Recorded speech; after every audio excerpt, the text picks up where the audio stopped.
Cette semaine au Balado, on fait une revue de la semaine politique et économique avec l'investisseur montréalais Jonathan Hamel. Et Virginie Dosti-Toupin nous offre son point de vue sur le bras de fer entre les médecins et le gouvernement. Tout cela et bien plus dans votre Libre Podcast.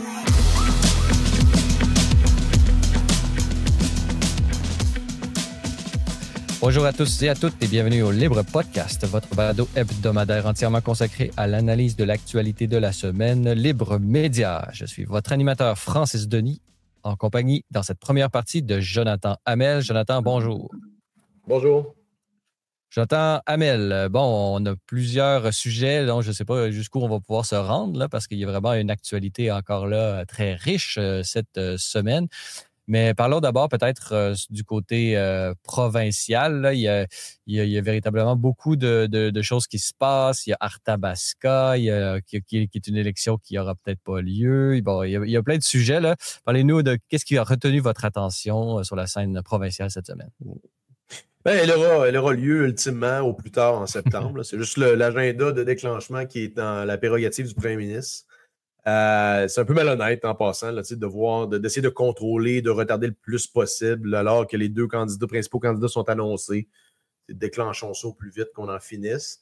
Je pense que ce qui est à noter, c'est les conservateurs avec Éric Duhem qui ont réussi à imposer le débat avec la remise en question de l'imposition de la bourse du carbone. Là, c'est quand même un précédent important là, de remettre en question ce schème de taxation-là insidieux, qui a été quand même accepté par la force des choses, par les contribuables depuis maintenant presque une décennie.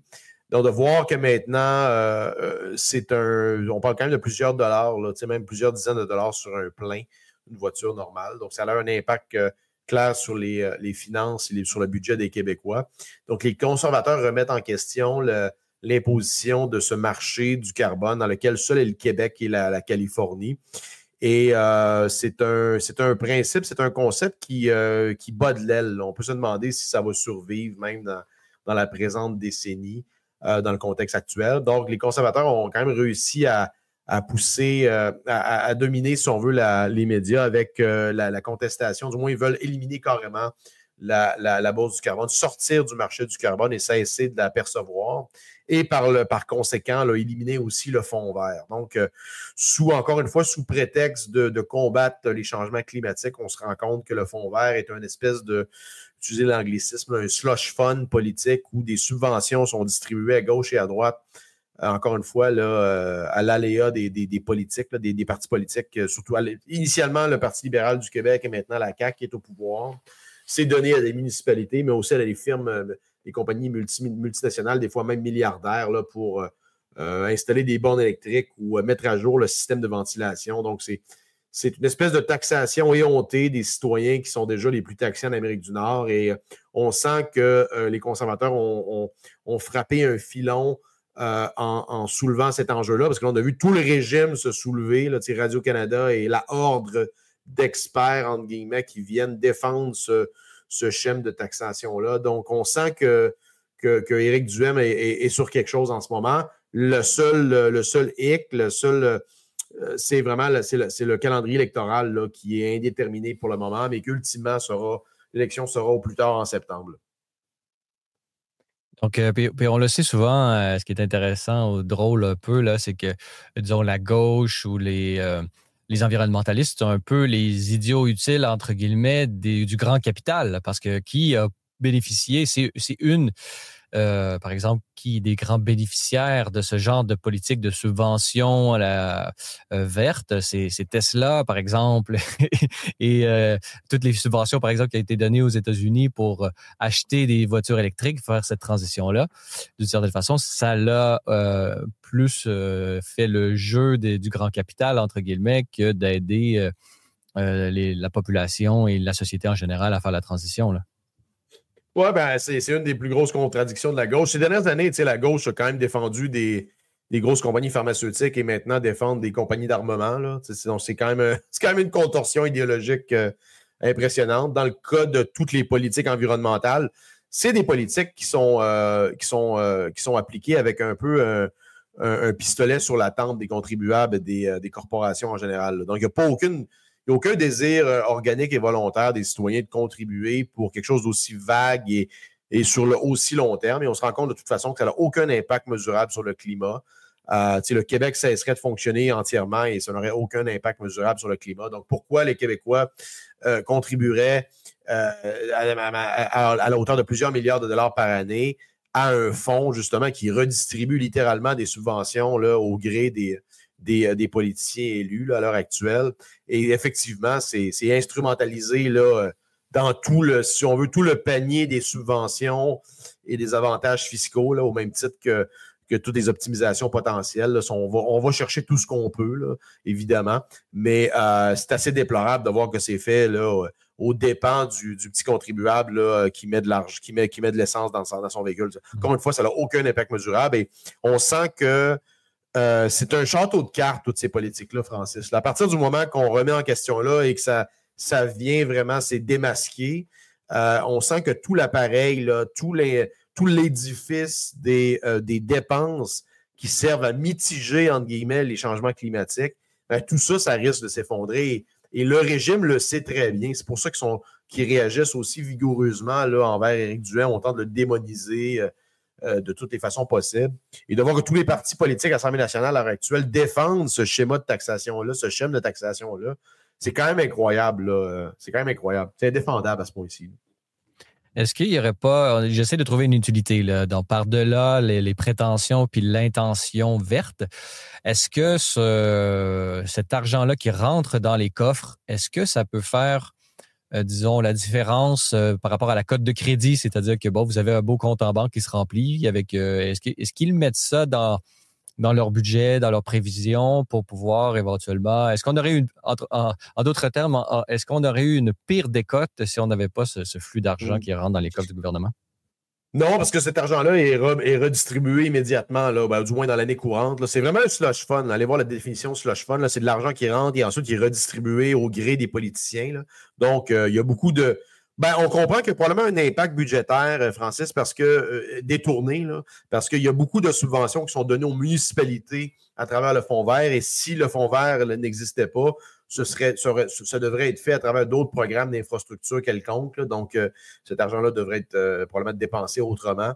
Donc, les politiciens, surtout les politiciens au pouvoir, tiennent beaucoup à cet instrument-là de taxation détournée qui sert quand même à des fins politiques là, pour différentes municipalités. Tout ça, les politiciens, la capacité de donner un chèque là, pour les politiciens au pouvoir, Francis, est quand même irrésistible. Là. Donc, c'est ça, mais c'est pas aux contribuables à payer pour ça. Là. Si vous voulez investir dans des infrastructures, taxer les gens à cette fin-là et lever de la dette à des fins d'infrastructure et non pas sous des prétextes détournés de protection du climat, alors qu'on sait que ça n'aura aucun impact mesurable là, sur le climat à la fin de la journée. Là. Donc, peut-être...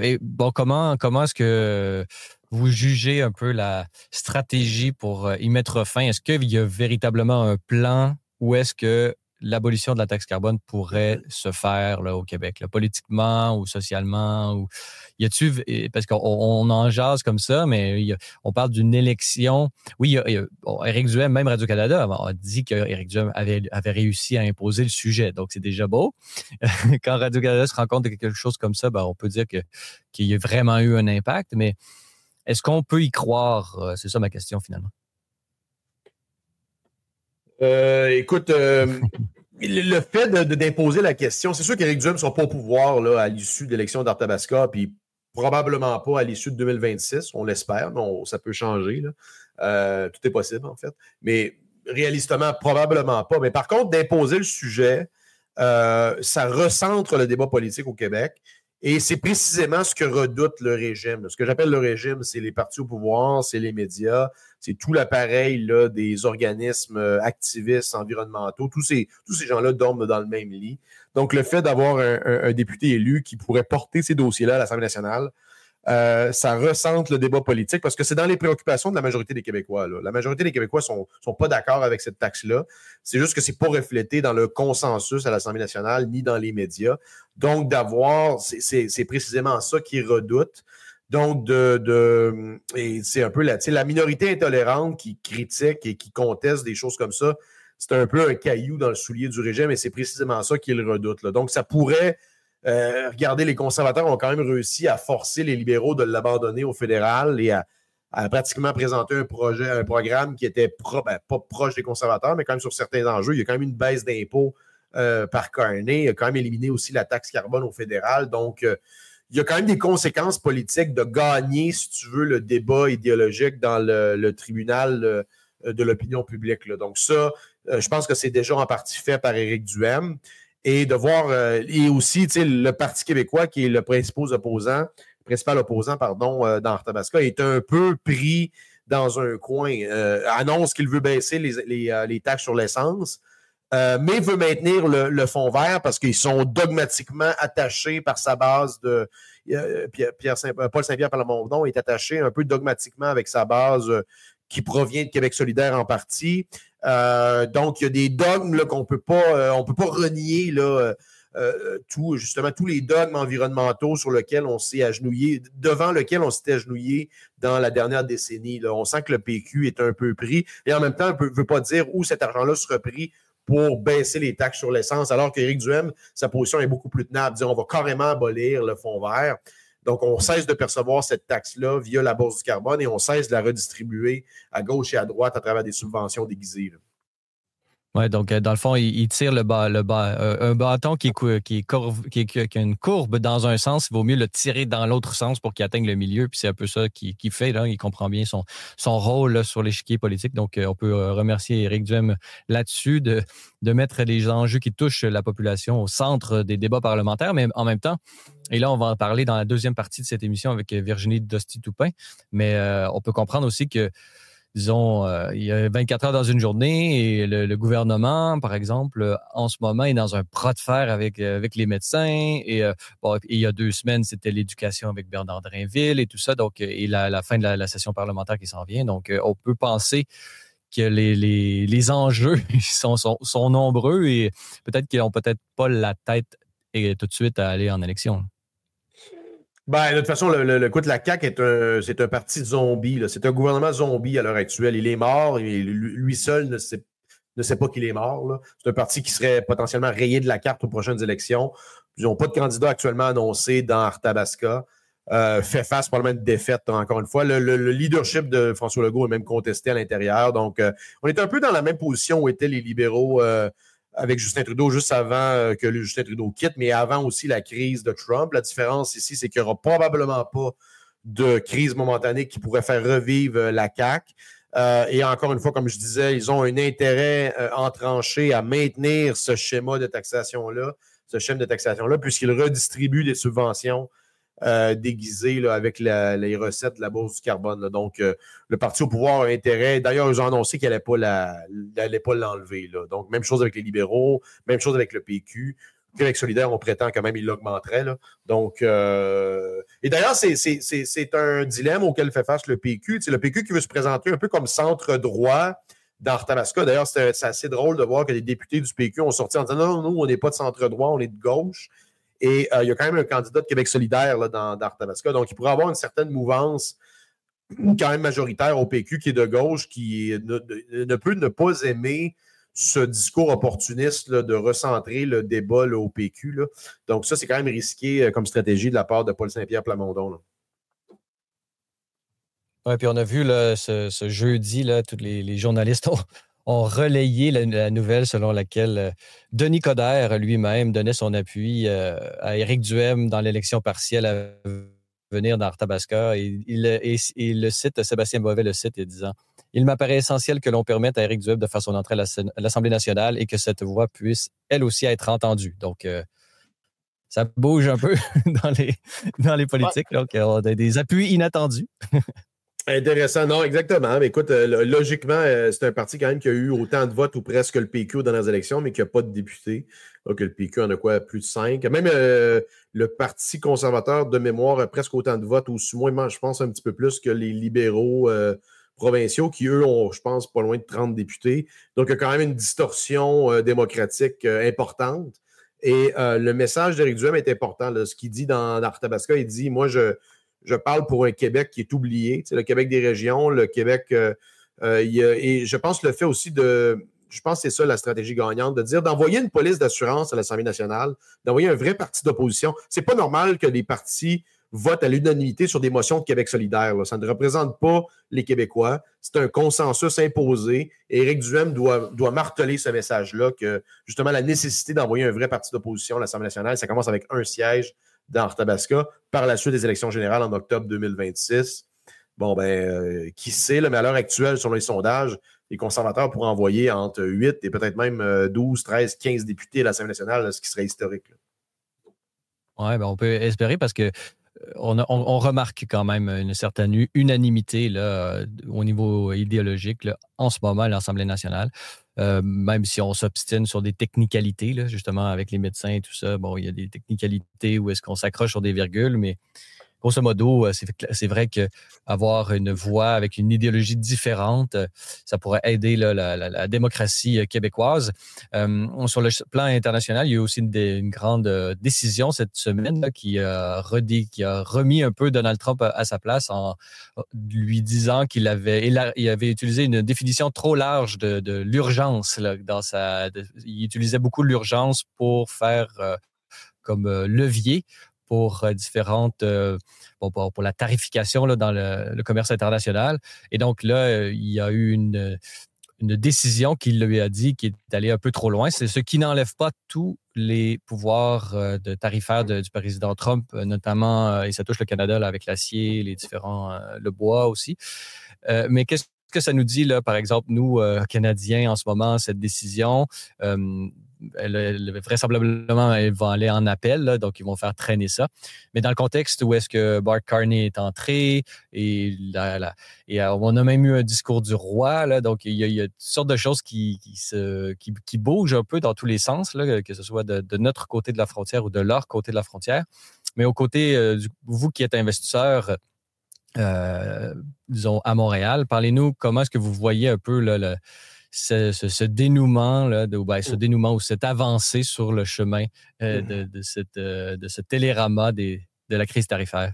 Ouais, c'est très risqué à l'heure actuelle. Les marchés sont très volatiles. On est à un tweet ou une décision de l'administration Trump de plus 5% ou moins que 5% dans les marchés, les indices. Là, c'est quand même très risqué. On l'a vu d'ailleurs, cette décision-là a fait rallier les marchés hier soir en fin de session, en session étendue, excuse-moi. Et on a vu que là, tu vois, les marchés ont perdu là, presque plus de la moitié là, de cette avance-là. On se rend compte que finalement, malgré la décision, Trump a d'autres leviers, il va contester, il y a d'autres leviers également. Donc, c'est une bataille, là, on le voit depuis le début, sur différents fronts, là, tant sur l'immigration, l'expulsion d'illégaux, que ce soit les tarifs. Il y a une espèce de bras de fer avec des tribunaux, là, des juges là, à différents endroits dans l'appareil judiciaire américain. Il y a un aspect partisan là, dans le système judiciaire américain que nous, on n'a pas vraiment, du moins qu'on ne voit pas. Là. Et là-bas, c'est beaucoup plus évident. Donc, on sent qu'il y a un bras de fer. Là. Qu'on soit d'accord ou non avec Trump, là, c'est quelque chose qui existe. Il ne faut pas le nier. Donc, il y a un aspect... C'est-à-dire que le Parti démocrate se bat actuellement, puisque le Parti démocrate au niveau politique est très faible. C'est le Parti démocrate judiciaire là, qui est en train de faire un bras de fer. Oui, sur différents... d'ailleurs, même avant l'élection, là, il y avait eu quand même une judiciarisation qui tentait d'éliminer Trump là, de facto, si tu veux, comme candidat. C'est quand même un exploit d'avoir surmonté ça et par la suite d'avoir remporté l'élection générale, le vote populaire, les deux chambres. C'est quand même, tu sais, les gens parlent de Trump comme une espèce de président qui n'est pas légitime, mais bien au contraire. Les Américains ont voté en grande majorité pour lui. Ils ont gagné les 2 sièges. Là. Les républicains ont quand même aussi gagné des comtés qu'ils n'ont pas gagnés en 40 ans. Donc, c'est le fond là, de la présidence de Trump qu'il ne faut pas oublier. Par contre, ils ont voté pour pardonnez-moi, mais ils ont voté pour un président et non pas pour un empereur ou un monarque non plus. Donc, non, c'est bien qu'il y ait des contre-pouvoirs là, qui s'exercent 100%. En ce moment. Je suis totalement d'accord. D'ailleurs, je suis d'accord avec une bonne partie de l'agenda de Trump sur le fond. Par contre, la guerre commerciale, je pense qu'il n'y a pas d'issue potentielle qui est intéressante. D'ailleurs, je pense que les Américains, les États-Unis sont affaiblis par ça. On tente de faire, c'est du théâtre, là, on tente de faire des ententes à la pièce. Là, tu vois, il y a un sursis qui est donné avec la Chine, qui va avoir un 90 jours. On va revenir. On sait comment ça va faire. D'ailleurs, c'était arrivé lors du du premier mandat de Trump. Il y a deux théories, encore je me répète là-dessus, il y a deux théories. Est-ce que Trump utilise ça pour finalement abolir tous les tarifs de tous les pays, un contexte où les Américains seraient largement gagnants parce que tu dis la nation la plus puissante sur Terre, la plus grande capitalisation boursière, la plus grande concentration d'entreprises, particulièrement en technologie, donc c'est d'exportation de produits de haute technologie. Donc, si tu élimines les barrières, ben normalement, tu devrais gagner. Même chose pour les. Quand tu élimines les barrières, le commerce en bénéficie et c'est un enrichissement quand même généralisé. Là, la science économique est très claire à cet effet-là. De l'autre côté, est-ce qu'ils utilisent ça pour faire du chantage, avoir une espèce de prix à l'entrée pour accéder au marché américain? Si c'est le cas, ben ça, c'est juste c'est la mort par milliers de petites coupures avec des feuilles de papier. Là. C'est quelque chose qui va persister. Les marchés vont continuer de voir de la volatilité, de voir des craintes par rapport à un sursaut de Trump qui pourrait imposer ou non des tarifs sur un pays. C'est les deux extrêmes potentiellement. Là. L'issue de cette crise-là, c'est deux extrêmes potentiels. Un qui est bénéfique, puis un qui est pas très rose là, pour du moins d'un point de vue des marchés financiers et même du PIB américain, là, disons. Et vous qui êtes également un grand spécialiste là, de la question des crypto-monnaies, et plus spécifiquement et presque uniquement, revendiquez-vous du Bitcoin? Parlez-nous comment est-ce que ça réagit de ce point de vue-là. On a vu, par exemple, cette semaine, des entreprises comme GameStop qui ont suivi la stratégie de MicroStrategies qui commencent à faire des réserves en termes de crypto-monnaies et en Bitcoin. Pensez-vous que c'est une tendance qui va se poursuivre? Puis parlez-nous un peu, est-ce qu'il y a une corrélation en ce moment entre le Bitcoin, la baisse un peu du dollar US? Parlez-nous un peu de la situation du Bitcoin en ce moment. Oui, Bitcoin dans la guerre tarifaire et depuis que Trump est élu, là, Trump avait été c'était allié avec toute la communauté Bitcoin, particulièrement aux États-Unis, mais dans le reste du monde également. Là. C'est quand même une démographique. Là. Sur le fond politique, il y a une leçon politique derrière ça. Là. C'est des millions d'électeurs qui étaient un peu négligés. C'est une coalition un peu disparate de gens qui n'étaient probablement pas alignés avec les républicains. Donc, Trump, il y a une leçon politique derrière ça, d'aller chercher beaucoup de jeunes derrière ça aussi. Là. Donc, les démocrates s'étaient mis si vous vous rappelez, les démocrates s'étaient mis à judiciariser là, un paquet de compagnies qui étaient actifs dans ce secteur-là. Le secteur en entier était... l'avenir de ce secteur-là aux États-Unis était un peu en péril.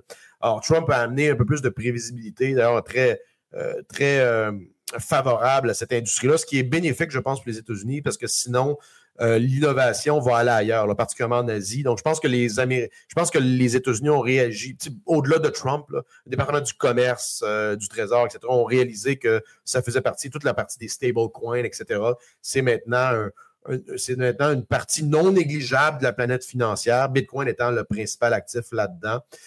On a vu que oui, il y a maintenant des compagnies qui décident d'accumuler des bitcoins sur leur livre, là, de façon dans la trésorerie corporative, comme étant un produit d'épargne, là, un peu comme l'or, si on veut, là, depuis des milliers d'années. C'est la principale thèse d'investissement, derrière Bitcoin, que je partage entièrement. Dans un contexte de barrières tarifaires, guerre commerciale, il y a aussi tout un fond aussi qui remonte depuis le déclenchement de la guerre en Ukraine et la Russie, il y a une militarisation du réseau de ce qu'on appelle le réseau du dollar américain, là, donc la Fed, le système de transfert SWIFT, donc le réseau de banques internationales, si tu veux, le réseau transactionnel international qui est largement contrôlé par les Américains. Tu sais, on a vu la Réserve fédérale américaine saisir des actifs de la Banque centrale russe, des actifs en dollars américains. Donc, il y a un point d'interrogation qui a été mis sur la neutralité du dollar américain. Donc, beaucoup de pays qui se disent, bon, si j'ai des réserves, si j'ai une balance en dollars américains, ne serait-ce qu'à la Fed, ou même si j'ai une balance en dollars américains, est-ce que je vais pouvoir le transiger ou ça peut carrément être saisi? Donc, c'est une vulnérabilité. Là. On peut penser même à des banques comme BNP Paribas qui avaient fait affaire, entre guillemets, en dessous de la table avec les Iraniens qui avaient dû payer des amendes extrêmement sévères, justement. C'est comme s'il y avait étendu... En fait, ce qu'il faut comprendre, c'est que l'utilisation du dollar américain vient avec la soumission aux droits américain. Donc, si vous faites des transactions en droit américain, en dollars américains, gare à vous si vous ne respectez pas les lois américaines, parce qu'on peut aller vous chercher même à l'international, même chez vous. Donc, on peut voir que ça crée de l'incertitude ou un manque de confiance aussi. Là. Ça ajoute au risque des affaires. Ouais. Et ça, c'est pas un jugement moral. C'est pas un jugement sur la Russie ou l'Ukraine ou quoi que ce soit. C'est on un peut faire la même fait, chose avec la Chine aussi. Là. La Chine non, exactement.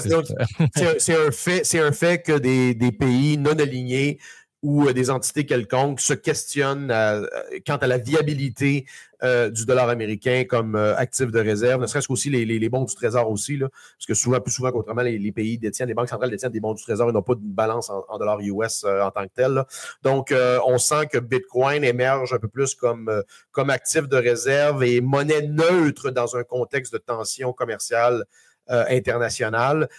C'est démontré là, qu'il y a justement même des cargaisons de pétrole qui sont transigées en Bitcoin de façon quand même assez établie, là, ne serait-ce que la Russie, je pense que le Venezuela le fait aussi. Donc, c'est un marché un peu gris, mais de moins, ça démontre la neutralité de l'actif et par conséquent de sa valeur là, dans un monde de plus en plus divisé et avec plus de barrières. Là. Ça, c'est extrêmement intéressant. Là. Pour la thèse d'investissement de Bitcoin, moi, je pense que c'est extrêmement intéressant. Corrèle moins aussi avec le risque. On a vu là, quand les marchés boursiers ont corrigé de plus de 10% depuis le début de l'année, là, c'est revenu. Là. Mais Bitcoin avait beaucoup mieux résisté que, rappelle-toi, au choc là, de 2020 avec la COVID.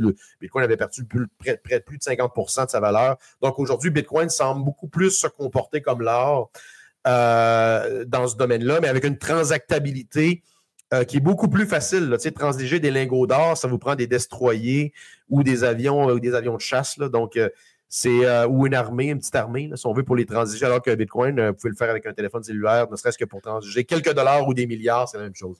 Mais sur ce front technologique, là, j'ai une dernière question avant qu'on se quitte. C'est une grande question, peut-être que je vais un peu trop loin, mais certains, on parle, et la technologie n'est pas encore debout, n'est pas encore prête, mais les ordinateurs quantiques, on parle souvent de la capacité de ces ordinateurs-là qui seraient décuplés par des centaines de milliers de puissance. Là. Comment voyez-vous le Bitcoin dans un environnement futur sur 10 ans, sur 20 ans du quantum computing? Est-ce qu'il y a un risque de craquer le Bitcoin avec ce genre de technologie? Et est-ce que, par exemple, est-ce que le Bitcoin va, d'une certaine façon, emprunter le pas de cette nouvelle technologie éventuellement pour améliorer son code? Là?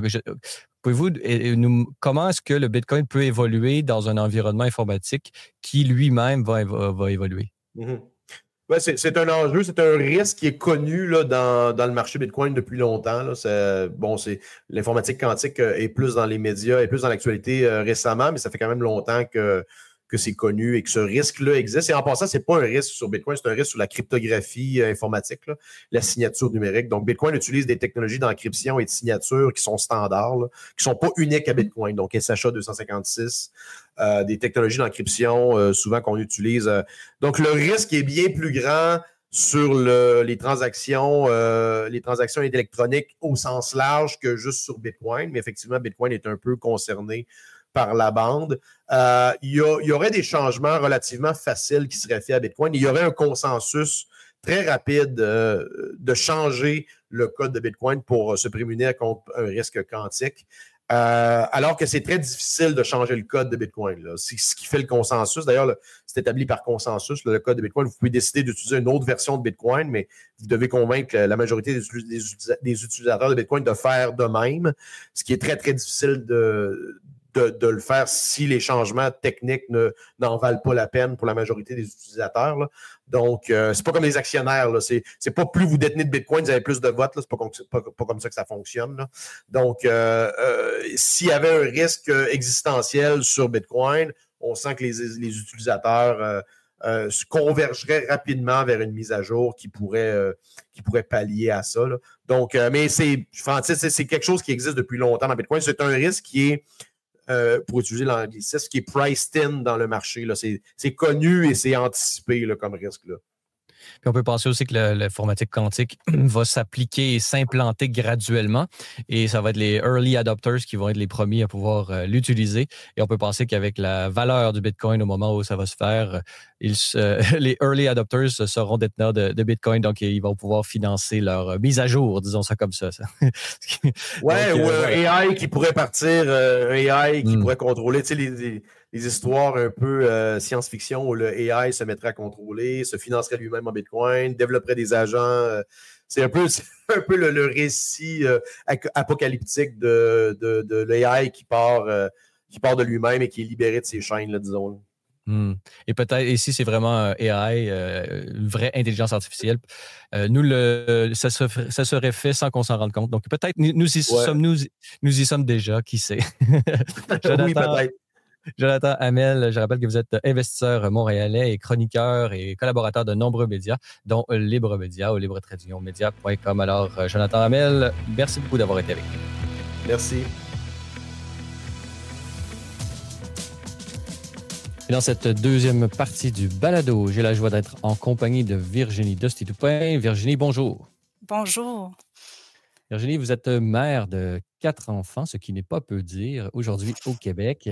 Vous êtes conseillère municipale à Saint-Lambert en Montérégie et podcasteuse, puisque vous animez le balado L'Antichambre d'écho qu'on peut trouver sur YouTube ainsi que sur toutes les plateformes de balado diffusion. Alors, comme premier sujet, et bien sûr collaboratrice au site web de Libre Média, au libretradiomédia.com. Alors, Virginie, d'abord, vous voulez nous parler de ce bras de fer entre les médecins et le gouvernement.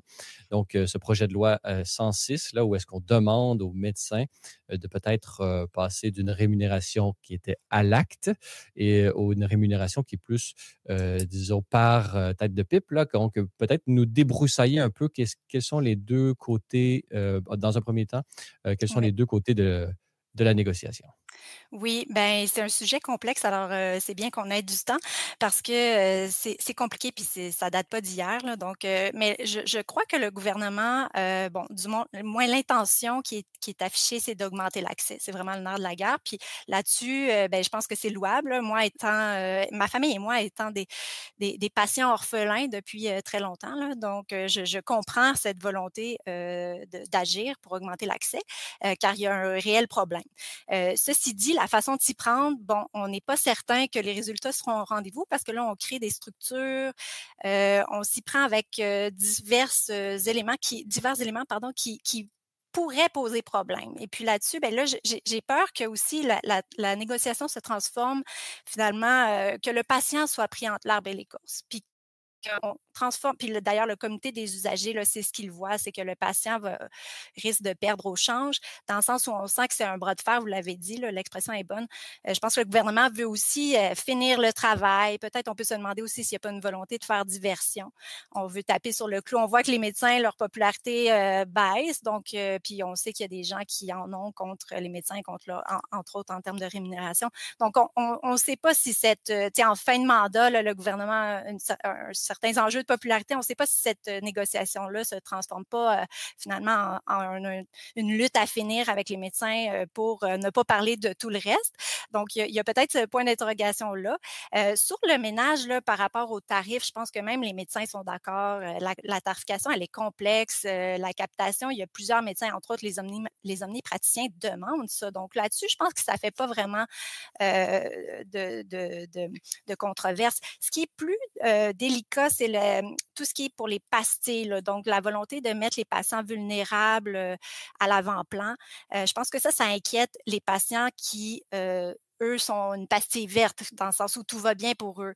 Ils risquent de peut-être perdre l'accès à leur médecin de famille. Ça, c'est ceux qui ont la chance d'en avoir un. Puis pour les autres, ben, je veux dire, oui, on risque d'être sur des listes d'accès. Donc, le gouvernement veut faire comme si, dans le fond, c'est à l'école. C'est-à-dire que dès que tu as une place automatique sur une liste avec un médecin. Il y a un excellent texte de Samuel Chabot là, qui a paru dans les médias sur la loi 106 où il dit justement que le gouvernement insiste de donner l'accès puis de rendre ça justement, faire un parallèle avec l'école. Or, le problème avec tout ça, c'est que sans investissement massif dans les ressources humaines, on va se confronter à des cliniques qui sont débordées. Donc oui, on va être sur une liste, mais est-ce qu'on va avoir un rendez-vous? On ne créera pas des rendez-vous ou de la disponibilité. Puis il y a aussi les médecins spécialistes qui disent, eux, que dans le fond, c'est oui, eux, ils veulent performer plus, mais on ne leur donne pas les moyens de le faire dans le sens en termes d'accès au plateau, de personnel de soutien qui n'est pas là. Donc, les médecins ne peuvent pas faire le travail seuls. Et puis, il y en a plusieurs qui plaident qu'il manque de médecins. Or, on sait que former des médecins, ça ne se fait pas en claquant des doigts, c'est long. Puis même s'ils ont un petit peu augmenté les admissions en médecine, ça va prendre du temps avant que ça donne des résultats. Puis on sait également que la population vieillit, que ça va mettre une énorme pression sur les services de santé. Moi, ce qui m'inquiète, c'est que dans tout ça, c'est qu'on mette de côté la prévention alors qu'on sait que c'est vraiment important. Puis ce qui est inquiétant, c'est qu'il y a déjà des pédiatres, entre autres, qui disent, ben là, il va y avoir une pression énorme. Les patients qui sont très vulnérables, qui ont plusieurs conditions, ça va prendre beaucoup, beaucoup de place dans le système. Les pédiatres lèvent déjà un drapeau rouge à l'effet qu'il va peut-être avoir moins d'argent dans l'enveloppe pour faire de la prévention ou soigner les enfants. Pareil pour les patients, la population active, on a vu qu'il y a eu un cas où il y a un patient qui est décédé après avoir quitté l'urgence parce qu'il avait attendu trop d'heures. Est-ce qu'il n'y a pas cette question-là qui se pose, à savoir qu'est-ce qui va arriver avec la population active? D'ailleurs, même en prévention, c'est passé un petit peu sous le radar, mais il y a eu, on a dégringolé dans des classements mondiaux, le Canada, en ce qui a trait à la prévention en médecine féminine, là, tout ce qui est PAP test, maintenant, c'est plus le PAP test, là, mais un test de VPH et tout. Donc, on l'échappe un peu, là, je dirais, en prévention, alors qu'on devrait redoubler d'efforts pour pouvoir ne pas hypothéquer la santé des générations qui sont plus jeunes maintenant parce qu'on va se retrouver avec un autre problème plus tard. Donc, il y a ça qui m'inquiète beaucoup. Donc, toute l'histoire des pastilles à revoir. Puis aussi, on peut pas, il n'y a pas 36 000 façons de créer des ressources humaines en santé. Là, je pense qu'il faudrait peut-être s'ouvrir à faire des projets pilotes pour emprunter 2 voies là, parallèles. Donc, ouvrir peut-être à coût nul l'accès à des grandes compagnies de télémédecine qui œuvrent même du côté du Canada anglais ou des États-Unis, dans le sens où eux, ils pourraient rendre des services à la population, puis diminuer la pression. Je sais qu'on a peur de l'épouvantail du privé dans tous les services sociaux au Québec. Sauf que je pense que là, on est à l'heure où les gens ont peut-être un peu moins peur de l'épouvantail du privé que des services médiocres ou absents. Donc, peut-être qu'on pourrait s'ouvrir à cette option-là. Sinon, il y a aussi l'automatisation qui arrive à un moment qui est quand même clé. Donc, si on pouvait, parce que ça peut compenser là, à beaucoup d'égards, entre autres avec la prévention, si on pouvait responsabiliser les patients justement pour tout ce qui est examen de dépistage et tout, si on pouvait recevoir des rappels automatiques sans avoir besoin de consulter un médecin, on a une possibilité de prendre, exemple, un rendez-vous sur Clic Santé pour aller faire justement les tests dont je parlais tout à l'heure en termes de santé féminine ou prévention du cancer et tout. Si on avait juste ce bout-là où on pouvait avoir accès. Parce que là, les médecins nous disent qu'ils veulent, puis je les comprends, ils veulent offrir un service de qualité, ils veulent prendre le temps avec les patients, ils veulent pas qu'on les bouscule puis que ça devienne une usine.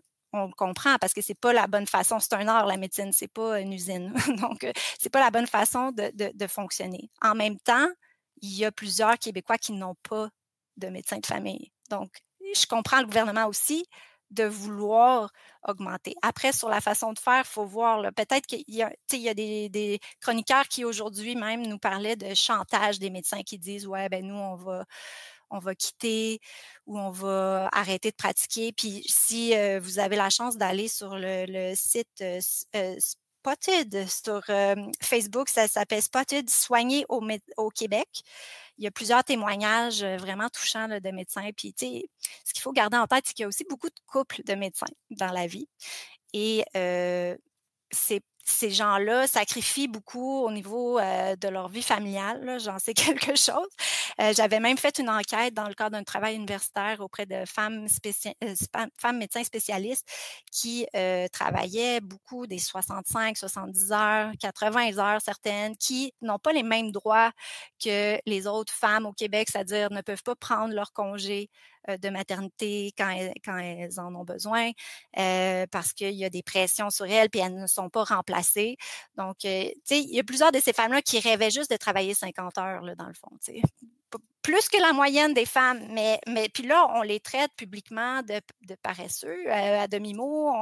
On les blâme de ne pas faire le travail. Il y a le mythe du travail à temps partiel et tout, mais ces personnes-là, on risque de les inviter de les pousser vers la sortie si on y va trop fort avec la coercition. Donc, Mmh. il y a un réel enjeu. Alors, je pense que si le gouvernement va trop loin avec cette approche-là, ça risque d'avoir des contre-coups, là, comme on Mmh. dit. Parmi les solutions, là, il y a peut-être que vous y avez pensé, mais on a souvent dit que les collèges, par exemple le collège des médecins, mais tous ces ordres professionnels servent comme dernier rempart, Mhm. face à comment on pourrait dire? À l'immigration massive. Donc, par exemple, les frontières physiques sont parties, mais elles se sont déplacées pour arriver jusqu'aux ordres professionnels qui, eux, ont des frontières bien délimitées et parfois, il faut refaire entièrement sa médecine lorsqu'on est médecin dans un autre pays. Il faut refaire pour rentrer dans le système. Est-ce qu'il n'y aurait pas un peu plus de souplesse qu'on pourrait exiger de ces collèges-là pour, disons, augmenter le nombre de pays admissibles à des équivalences presque directes? Oui, ben d'ailleurs, je me ferai pas d'amis là, avec la proposition que j'ai faite tout à l'heure d'ouvrir les vannes à des compagnies étrangères. Je veux dire, c'est sûr que le Collège des médecins a une chasse gardée très, très serrée et puis ça crée un problème d'accès à la profession. Puis pour la reconnaissance des diplômes, c'est la même chose, là. Il y a vraiment du travail à faire là. Donc c'est ça, c'est une solution, peut-être le fruit, le plus Est-ce facile à qu'on sait si le cueillir, là. gouvernement pousse de ce côté-là en ce moment dans les négociations? Ou est-ce que Je c'est tout à huis clos et c'est sûr qu'il y a il y a une partie Ouais, des c'est ça, négociations à huis clos et l'autre, se trouve, sur, sur les la place publique. projecteurs, comme on a Mmh. pu voir dans les reportages qui sont là presque d'une manière journalière aujourd'hui. Mais dans le fond, est-ce qu'on peut espérer ça, que ça soit sur la table? Oui, ben, oui, j'espère parce que c'est vraiment un des puis, dans le fond, il y a aussi, tu sais, les médecins, il faut distinguer le collège des médecins des médecins, là. Souvent, les médecins sont pas nécessairement en accord avec les positions qui sont prises par le collège, là. Donc, surtout, tu sais, des médecins qui voient, qui constatent qu'il y a des patients qui ne reçoivent pas le niveau de soins qu'ils devraient. Donc, je veux dire, le serment d'Hippocrate, ça fait partie de l'affaire, là. Eux, c'est sûr que les chasses gardées syndicales, ça fait pas l'affaire de tous les médecins au Québec. Donc, je pense que oui, c'est peut-être un clou sur lequel, les gens devraient cogner. Sinon, il y a aussi une lettre ouverte qui est parue là, d'un jeune médecin, un étudiant en troisième année.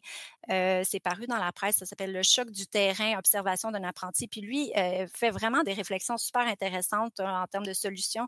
Il rappelle qu'en fait, il y a près de 30 des examens et des traitements médicaux qui ne seraient pas nécessaires. Donc, il met de l'avant là, la campagne «Choisir avec soin» qui est vraiment une campagne pertinente, puis je pense qu'on devrait regarder beaucoup de ce côté-là parce que, tu sais, quand on fait plein d'examens inutiles, voire délétères, ben c'est de l'argent là, qui est dépensé Mmh. pour rien, puis c'est d'autres examens dont on, tu sais, qu'on aurait besoin de faire qu'on n'est pas en train de faire. Là. Donc, Oui, ça, parce c'est que c'est vraiment. peut-être cette vision un peu, d'une machine, c'est-à-dire on considère la population d'une manière, macro et là on dit: «Bon, dans une population, on a besoin de tant de tests pour vérifier tant de maladies». Donc, on est très loin du service personnalisé. Donc, ça Mhm. peut-être que cette batterie de tests inutile est due justement à cette vision collectiviste appliquée à la médecine. Oui, tout à fait. Puis il soulève également là, le fait d'optimiser les ressources. Il parle en fait, pour plusieurs patients, là, maintenant, on a des patients qui occupent des lits à l'hôpital, mais que essentiellement c'est un service d'hôtellerie. Ils sont en attente de d'autres services. Donc, c'est sûr qu'on n'aide pas notre système hospitalier quand on libère pas des lits. Donc, ça, je pense que le gouvernement est au courant là, qu'il faut vraiment donner un coup pour, tu sais, favoriser les soins à domicile. On les sait, les solutions. Il faut juste les appliquer.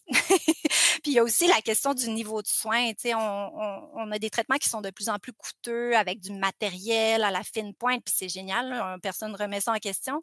Mais en même temps, ça vient avec des coûts. Puis des fois, tu sais, il y a de ces traitements-là, nous, on les connaît pas là, comme patients. On ne sait pas ça va coûter combien mon intervention, tu sais, 70 000 ou quoi.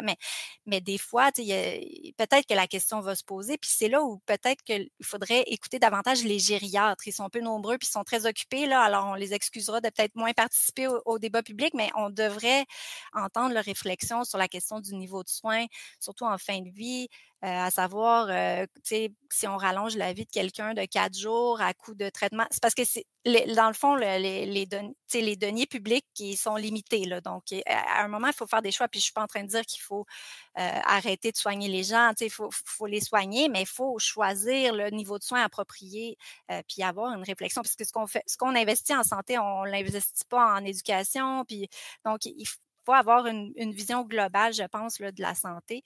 Et en Et puis, c'est prévention ce non que plus, vous j'espère. l'avez mentionné. Mhm. C'est-à-dire que dans le ministère de la Santé, on est dans un mode curatif, c'est-à-dire qu'on Oui. soigne la maladie au moment où elle apparaît et Mhm. on essaie tant bien que mal de prévenir au moins son diagnostic. Par exemple, on invite les hommes à aller, après 40 ans, faire leur examen annuel ou votre biannuel aux 2 ans pour la prostate, etc., etc.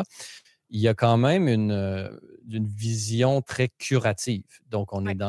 on arrive là, au moment. Mais le préventif, on dirait que ça ne fait pas partie de la mission du ministère de la Santé. On dirait que c'est comme. Pourtant, investir là-dedans, j'imagine que c'est beaucoup plus bénéfique, même économiquement, d'investir dans la prévention, puisque le curatif coûte beaucoup plus cher. Donc, est-ce qu'on a un plan à ce niveau-là? Comment est-ce que le gouvernement ou les médecins se situent par rapport à cette espèce de changement philosophique là, de la médecine? Ben moi, j'avoue que je suis un peu impatiente là, parce que ça fait longtemps que j'appelle ça, que la santé publique occupe la place qui lui revient. Puis tu sais, c'est sûr qu'on a été échaudés avec la santé publique pendant la pandémie, Là, mais on était un peu extrême dans la prévention. C'est comme si on avait, disons, c'est comme il y avait un barrage où est-ce qu'on n'avait pas fait de prévention pendant des années et des années. Et là, il y avait un petit virus qui arrivait. Puis là, tout ce qu'on aurait pu mettre ou étaler sur l'ensemble des maladies, on l'a complètement mis sur la COVID. Et donc, là, peut-être que on peut comprendre la population d'avoir peur un peu de la santé publique et de leur. Mais je sais pas, mais quand même, il y a quelque chose, là, il y a une idée. Et est-ce que ça devrait être gouvernemental aussi, cette question de la prévention? Il n'y a pas aussi une dimension personnelle, là, c'est-à-dire mettez-vous en forme, faites attention à ce que vous mangez, tout ça, mais sans faire la morale. Comment est-ce qu'on peut essayer de faire d'aider la population à se prendre en charge elle-même au niveau de la médecine, disons, préventive, là? Comment est-ce qu'on mmh peut essayer de jongler un peu avec tous ces éléments sans ouais. en oublier un? Mais vous l'avez dit, c'est délicat parce qu'on veut pas faire la morale, puis on veut pas non plus, bouder notre plaisir parce que des fois, tu sais, on tombe dans ce mauvais pli où il faudrait rien faire, puis juste, se protéger de tout là, comme si tout était un danger. Mais en fait, Là, on se ramasse chez justement le psychiatre, fait que ça va pas mieux, là.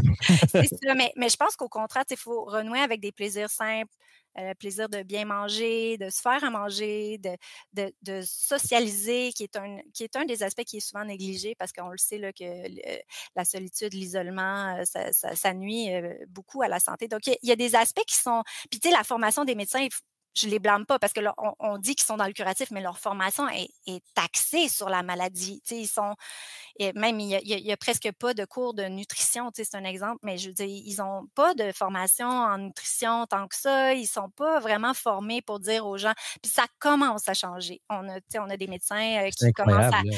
à prescrire, je sais pas, la marche en forêt, tu sais, mais après, faut voir parce que c'est sur un papier de prescription, est-ce que la personne va se mettre à aller marcher en forêt? Je sais pas, mais le fait est que c'est vrai que ça revient à l'individu, puis je pense que ça se transmet dans la famille au premier chef, là, les bonnes habitudes. Tu sais, puis les habitudes, c'est facile à apprendre, difficile à chasser, mais il y a des moyens là, de vraiment. Puis il y a plein de bons livres qui existent sur ça, là, tu sais, comment changer les habitudes une à la fois. Puis c'est pas une mince affaire, mais une fois que c'est fait, par contre, une fois qu'on a pris une bonne habitude, ben, elle est là pour rester. Donc, je pense qu'il ne faut pas se décourager, il faut aussi s'en parler entre nous, avec les amis et tout. Je pense qu'on peut s'influencer positivement entre nous. On n'a pas nécessairement besoin que ce soit l'État qui nous dise de se mettre en forme, mais c'est sûr que ça nuirait pas s'il y avait aussi un message cohérent de la santé publique. Parce que si je reviens à la COVID, c'est comme si la santé publique avait elle-même mis de côté, par exemple, tu sais, tout ce qui est sport, tout ce qui est il y avait des interdits sur des choses qui, par ailleurs, sont bonnes pour notre santé. Donc, je pense que là, on a vraiment un travail de rattrapage collectif à faire, autant l'État que les individus. Puis, c'est pas facile, mais il ne faut pas baisser les bras. Pour bien marier ces deux éléments-là, à la fois, disons, l'individu et la médecine professionnelle, là, est-ce que justement l'automatisation au sens, disons, personnel, c'est-à-dire qu'aujourd'hui, par l'Internet, je peux avoir accès à des instruments qui sont extrêmement sophistiqués sur la médecine. Oui, on parle de télémédecine, c'est-à-dire de voir un véritable médecin qui est là, mais j'entendais Elon Musk, par exemple, dire moi, je vais aller faire mon test de sang, là, mettons, un test de sang avec toutes les batteries de tests qui sont liées, mettons, avec une prise de sang. J'arrive avec mon papier. Moi, je ne suis pas médecin, je ne suis pas nécessairement capable de dire qu'est-ce que ça veut dire, mais moi, Elon Musk, j'ai aucun problème de prendre ça, mettre ça dans Grok, par exemple, et me demander peux-tu me traduire qu'est-ce que ça veut dire au niveau, disons, médical? Quels sont les différentes, disons, changements que je dois faire? Quels sont les différents, comme le diagnostic, et après ça, la prescription et tout ça. Et même, on voit aussi aux États-Unis, même au niveau des médicaments, on a maintenant des subscriptions comme Hims & Hers, qui est une compagnie qui fait justement des packages pour les médicaments, ou est-ce que, comme on appelle ça le Netflix même de la médecine ou des soins pharmaceutiques, ou est-ce qu'on s'abonne à, je sais pas, à 30 $ par mois, ou même ça peut aller très cher, ce sont les médicaments dont on a besoin. Et là, ils sont vérifiés par un médecin, la prescription, tout ça, il y a toujours un contexte humain quelque part, mais après ça, ils nous envoient ça par la poste, et là, on reçoit nos pilules, etc., etc. Est-ce qu'il n'y a pas quelque chose là, ou comment intégrer ce nouveau monde dans un système qui semble aussi sclérosé que celui de l'appareil du système médical québécois, selon vous? Oui, c'est une grande question, puis c'est vraiment important. Puis, il y a des services comme Virta Health aussi qui ont vraiment changé la donne pour des gens qui ont le diabète. On oublie, c'est une maladie qui est réversible. Donc, mais il y a une grande résistance. On parle de sclérose. Les médecins, ils ne connaissent pas, comme vous l'avez mentionné, ils ont souvent fait très peu d'études en nutrition, ce qui est la plus grande, la façon la plus efficace de soigner le diabète. Et la résistance à l'insuline et tout ça. La majorité demandait à un médecin sur le coin de la rue, avez-vous des gens, qu'est-ce que c'est que la cétose? J'ai rencontré de nombre et nombre de médecins qui ne savent même pas c'est quoi la cétose. Comment vous pouvez être dans le curatif ou savoir comment, par rapport, traiter les problèmes de pancréatique ou de sécrétion d'insuline ou de résistance à l'insuline et de diabète, finalement, si vous ne savez même pas ce que c'est que la cétose, qui fait partie de la batterie de solutions préventifs à ce niveau-là, et lié à la nutrition. Donc, on est vraiment, justement, dans une médecine segmentée aussi.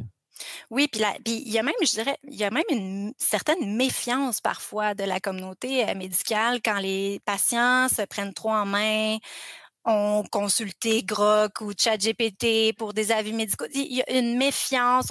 Le Dr Google, là, on se fait dire, on sait bien Dr Google, etc. Mais je comprends parce que des fois, bon, c'est pas toujours, c'est pas des avis médicaux, puis il faut valider avec un médecin, mais en même temps, moi, l'idée de blâmer des gens qui essaient de prendre en main leur médecine, leur santé, pardon, je trouve ça délétère. Je pense qu'on devrait encourager tout le monde à prendre sa santé en main, mais tu sais, c'est sûr, il faut garder des garde-fous. Mais c'est vrai qu'au Québec, c'est particulier. Tu sais, même sur l'usage d'un médicament hors dans le fond, pas pour l'affection qu'ils devaient traiter. Parce que ça, aux États-Unis, on le voit. Là, mettons, des gens qui vont prendre un médicament qui est censé être pour le diabète. L'Ozempic. Oui, ou l'Ozempic, c'est un bon Metformin ou d'autres.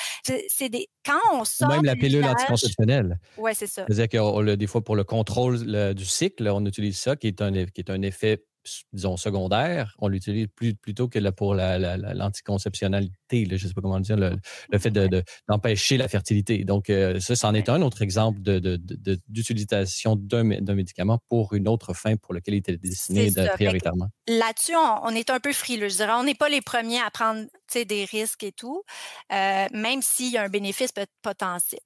c'est ça. Fait que je pense qu'on n'est pas parmi les gens les plus décidés à utiliser. Puis tu sais, même, c'est un exemple, mais je connais quelqu'un qui a voulu mettre un moniteur de sanguin là, en permanence pour vérifier son glucose sanguin puis voir comment, quand je mange ci ou si je m'en vais marcher après mon repas, qu'est-ce que ça fait sur mon taux de glucose sanguin? Parce que, bon, quelqu'un a un historique familial de diabète de type 2, veut prévenir ça, se fait dire à la pharmacie, non, tu peux pas mettre un moniteur de glucose sanguin si tu n'as pas le diabète. Donc, on est là aussi. C'est comme si on met des bâtons dans les roues aux gens qui voudraient essayer de ne pas tomber malade. Mais donc, ces gens-là, ils savent qu'on peut en trouver sur Amazon puis s'en faire. Puis c'est ça ils savent ça. Et, je veux dire, comment une pharmacien peut-elle ou peut-il penser que tu peux pas le faire aujourd'hui peut encore fonctionner. Là. Cette chape de plomb n'existe plus. Donc, plus longtemps, pensez-vous, Virginie de Stitoupin, pensez-vous que le plus longtemps qu'on va faire comme si ça n'existait pas, le pire, entre guillemets, on va avoir la pire version de ce nouveau monde qui apparaît? Oui, parce que c'est ça. Dans le fond, si on perd le contrôle ultimement. Tu sais, c'est comme un peu, je fais un parallèle avec le cannabis. Quand le gouvernement a repris ça entre ses mains, ben au moins on a un certain contrôle sur la qualité du produit et tout. On peut encadrer. Là, si on laisse le free for all, je m'excuse l'anglicisme, mais c'est sûr à mon sens, les risques sont plus grands. Mais il y a clairement une volonté de certaines personnes d'aller plus loin dans leur prise de conscience par rapport à leur santé, puis leur désir de rester en santé. Parce que, tu sais, on parle beaucoup d'espérance de vie, mais l'espérance de vie, c'est un chiffre, là, puis pour certains, le dernier 20 ans, il est moins agréable. Donc, je pense que c'est l'espérance de vie en santé qu'on doit viser. Et pour ça, ben c'est vraiment, tu sais, des gestes qu'on doit poser quand on est jeune, puis quand on n'a pas de problème, quand on est une pastille verte, pour reprendre le langage du gouvernement, c'est à ce moment-là parce que le changement de pastille verte à pastille rouge peut se faire étonnamment rapidement là, dans la vie. Donc, je pense qu'il faut qu'on garde ça en tête, puis que quand on est en forme, on en profite pour se mettre davantage en forme. Il y a plusieurs personnes aux États-Unis des espèces de gourous de la santé qui, bon, ils ont leur mauvais côté, mais ils ont aussi, par exemple, nous disent on va partir à l'envers. Si toi, à 75 ans, tu veux être capable de porter ton petit enfant dans tes bras, qu'est-ce que tu devrais faire quand tu as 40 ans pour te rendre à 75 ans capable de porter ton petit enfant dans tes bras? Puis là, ben, on s'entraîne pour ça. Tu sais, c'est motivant dans le sens, on parlait là, de pas moraliser, mais moi, je trouve que ça, c'est une belle façon de voir la santé, tu sais, de se dire plus tard, pour certains, ça peut être continuer à jouer à la pétanque le plus longtemps possible. Je veux dire, chacun son objectif de vie, là. Mais si on veut préserver nos capacités, longtemps dans notre vie, bien, qu'est-ce qu'on doit faire quand on a 30, 40 ou même 15, 15 ans pour en fait se rendre là de cette manière-là? Je pense que ça serait un bel objectif. Virginie de Stitoupin, pour revenir à ce bras de fer entre les médecins et le gouvernement, là, qu'est-ce qui est sous votre radar là, dans les prochaines semaines? Pensez-vous qu'on va arriver à une solution? On a vu dans une entrevue de Premier ministre Legault avec Stéphane Bureau dans son podcast Contact. Mm-hmm. Il a bien dit que pour lui, c'était essentiel qu'il allait sur le champ de bataille et qu'il va régler ce problème-là et qu'il n'y a pas aucun moyen de le faire changer d'idée là-dessus. Donc, on voit qu'il a mis vraiment la ligne est tracée. Qu'est-ce qui s'en vient selon vous? Oui, notre premier ministre souhaite finir le travail. Là, il l'a dit à maintes reprises. Moi, ce que je suis, c'est que là, je sens que la FMSQ, la FMOQ désirent un arbitrage.